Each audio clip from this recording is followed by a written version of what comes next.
Hello, this is Bob Gray Sr. Welcome to Ministry Moments every Friday, Lord willing, 3 o'clock Central Time. That's Texas time. We'll broadcast here. You can get it on wherever your podcast provider is. You can go ahead and sign up for that. Subscribe at Ministry Moments YouTube.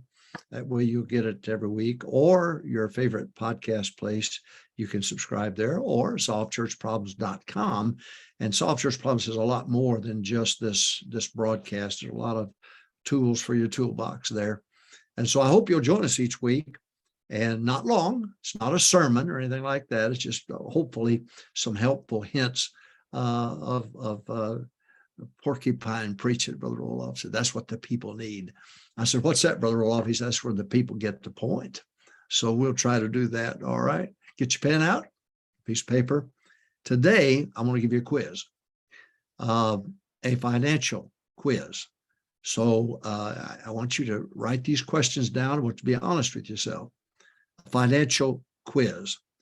$986 billion of credit card debt in the fourth quarter of 2022. Let me say it again. $986 billion of credit card debt in the fourth quarter of 2022. Now, here's the staggering thing. $61 billion in the third quarter was added, the third quarter, which got it to the $986 billion. $61 billion of credit card debt added to that's the third quarter, added to that total of $986 billion. Inflation hitting everybody, rains on the just and the unjust alike. Ridiculous spending that caused the inflation by the government that have no biblical sense at all. It's hurting. It's hurting our nation. And the policies, they reversed all the policies, well, regardless of what you think about President Trump, but they've reversed the policies that have made a difference. And so it's hurting everybody. So I looked this up. I counsel with a lot of people trying to help them with their personal debt, church budgets, and so on and so forth. $6,000, and don't miss this, $6,000 of credit card debt at an average of 18.24%, which is average, which is ridiculous, but it's average. With a minimum payment of $25 a month, it'll take you 14 years to pay off that $6,000. And they're millionaires at the bank charging that interest, and you don't even get to take care of the debt until 14 years later. So it's ridiculous. And so let me ask you some probing questions here, a financial quiz, and be honest with yourself about it. Don't answer out loud, but be honest with yourself. Here we go. Number one, do you know how much debt you have? Do you know how much debt you have? Or is it the kind of thing where you get your bills, put it in a drawer, shut the drawer, say, even so come quickly, Lord Jesus. And I was known at houses in college. I was part of the first 4-year class. I was known as Mrs. Gray's husband. That's humbling, but there were a lot of benefits to it. Getting to know my wife has letters, handwritten letters from R.G. Lee on parenting and on marriage. So I got to meet all those great men and spend time with them. Dr. Lee Robertson and so many others. Now, Dr. Rice one time was there, and Dr. Rice was at lunch, and a college boy came by and said, Dr. Rice, you pray for us because we have finals next week. Pray that Jesus will come. Dr. Rice never quit eating, kept on eating.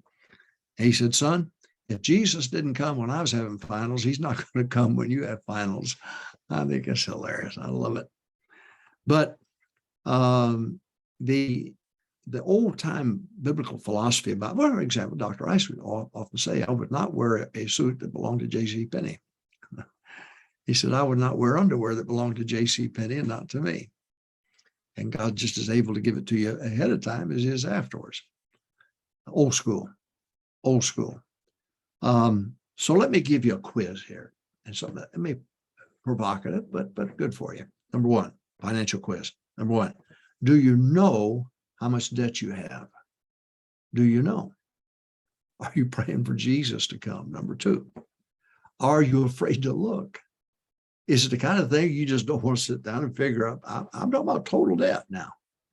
Do you know how much debt's not bad, but it's beyond your capacity to pay and service that debt. That's when you get yourself into trouble. Do you know how much debt you have? Number two, are you afraid to look? Number three, do you make minimum payments? Like the illustration about the $25 and the $6,000 credit card debt, 14 years before you can pay it off. That's without you adding anything to it. But I said, number one, do you know how much debt you have? Number two, are you afraid to look? Number three, do you make minimum payments? Number four, have you increased your credit limit on your card or cards? Have you increased your credit limit? You're going the wrong direction. I'm trying to help you. I'm not trying to hurt you. So a financial quiz, you need to answer yourself. Number one, do you know how much debt you have? Do you know? Number two, are you afraid to look? Are you scared to look at it? It's not going away, by the way. Number three, do you make minimum payments on your credit cards? Number four, have you increased your credit limit? Have you done that to survive? Have you raised your credit limit? You're going the wrong direction. Number five, do you have several credit cards? Now, please, I understand. I travel every week of the world. I got 6 million plus air miles with American alone. That doesn't include Delta or Northwest or the others. But I understand you can't rent a car, you can't fly, you can't get a motel room, you can't do anything unless you've got a credit card. I understand that. But my cards are paid off every month. No, it doesn't go in the next month. Not at all. Not at all. All right. Number one, do you know how much debt you have? Number two, are you afraid to look? Number three, do you make minimum payments? Number four, have you increased your credit limits on those cards? Number five, do you have several credit cards? Number six, do you pay interest only? I know of a good sized church, a good man, a good church, but all they're doing is paying interest on a big $1 million loan that they got. At the time, they thought that they could do it, but things became rough. It's what I call the Joseph principle: 7 years of feast and 7 years of famine. It's going to happen. And that's why you need to prepare for it. You have to. You have to. I said, number one, this is a financial quiz now. I'm trying to help you, trying to get you to think. Number one, do you know how much debt you have? Number three, are you afraid to look? Number three, do you make minimum payments? Number four, have you increased your credit limits? Number five, do you have several credit cards? Number six, do you pay interest only? Number seven, do you have a savings account? Have you put anything aside at all?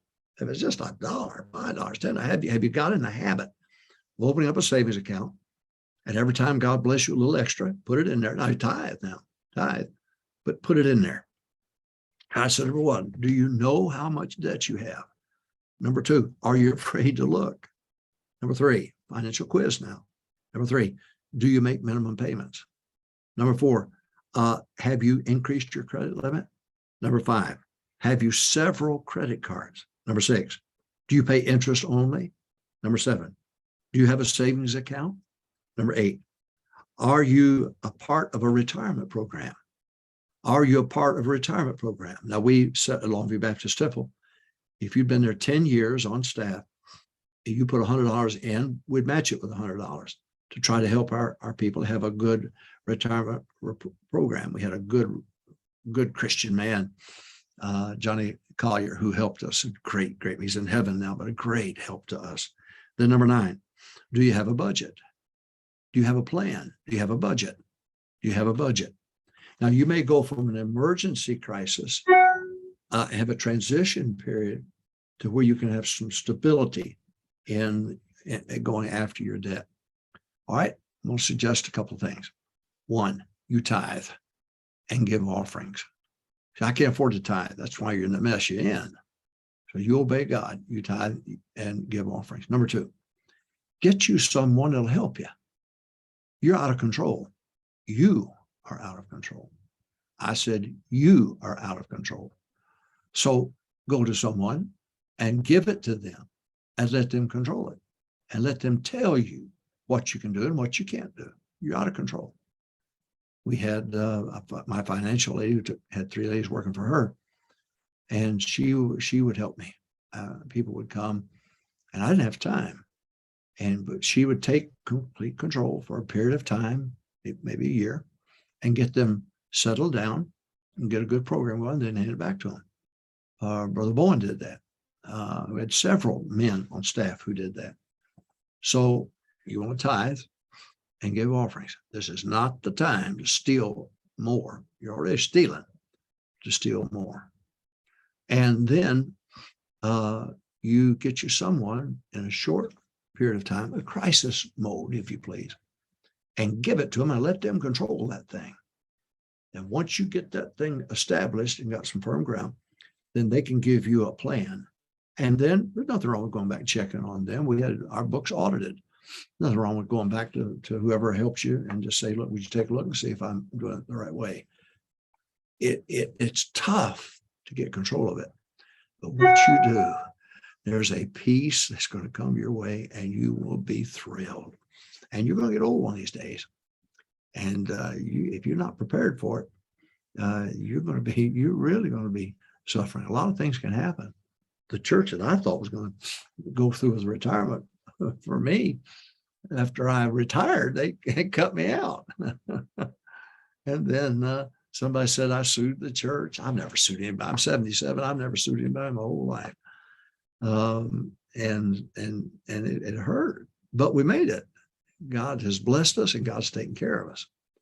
So I'm just giving you a little quiz here, financial quiz. I hope you'll go through it, take a good look at it, and heed the advice that I give you. God bless you. I want you to be blessed. I do. I want you to be blessed spiritually. I want you to be blessed physically, monetarily. God bless you. See you next Friday.